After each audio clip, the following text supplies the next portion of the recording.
মধ্যপ্রাচ্যে একটা সংঘাত চলছে আর তা থেকে এক ভয়ঙ্কর পরিবেশ বিপর্যয়ের ভয় দেখা দিয়েছে। চারিদিকে খবরটা ভাইরাল। চলুন তাহলে এই ব্যাপারটা একটু তলিয়ে দেখা যাক। তো প্রথমে ইরানের পরিস্থিতিটা দেখি।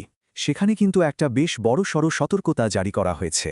বলা হচ্ছে বিষাক্ত ধোঁয়া থেকে বাঁচতে সবাই যেন বাড়ির ভেতরেই থাকে। এটা কিন্তু সাধারণ বৃষ্টি না, এটা হলো এক ধরনের রাসায়নিক বৃষ্টি, যার ফল হতে পারে মারাত্মক। আচ্ছা, কিন্তু এই সংকটটা তৈরি হলো কি করে? আসলে শিল্প এলাকায় সামরিক হামলার ফলেই এমনটা ঘটেছে।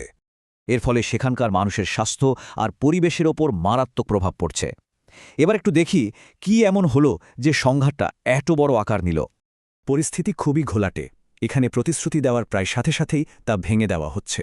সাবেক প্রেসিডেন্ট ট্রাম্পের দাবি, এই হামলার কারণেই ইরান নাকি প্রতিবেশীদের কাছে হার মেনেছে। কিন্তু ইরানের কাজগুলো দেখুন আত্মসমর্পণের ঠিক উল্টো। এতে পরিস্থিতি আরও জটিল হয়ে ওঠে। শুধু তাই নয়, আন্তর্জাতিক জোটের মধ্যেও কিন্তু একটা ভাঙনের সুর শোনা যাচ্ছে। ট্রাম্প কিন্তু ব্রিটেনেরও সমালোচনা করেছেন, কারণ তারা এই সামরিক অভিযানে যোগ দিতে দেরি করছিল। এখন প্রশ্ন হল, এই ঘটনার আঁচ আমাদের এখানে কতটা লাগতে পারে?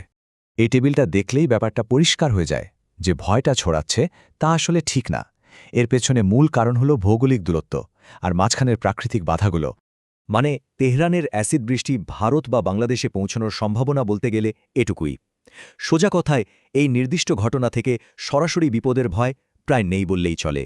বরং অ্যাসিড বৃষ্টির আসল বিপদটা কিন্তু আমাদের নিজেদের দেশের বায়ু দূষণ থেকেই আসে। তবে হ্যাঁ, এই ঘটনাটা কিন্তু ভবিষ্যতের জন্য একটা বড়সড় সতর্কবার্তা দিয়ে গেল।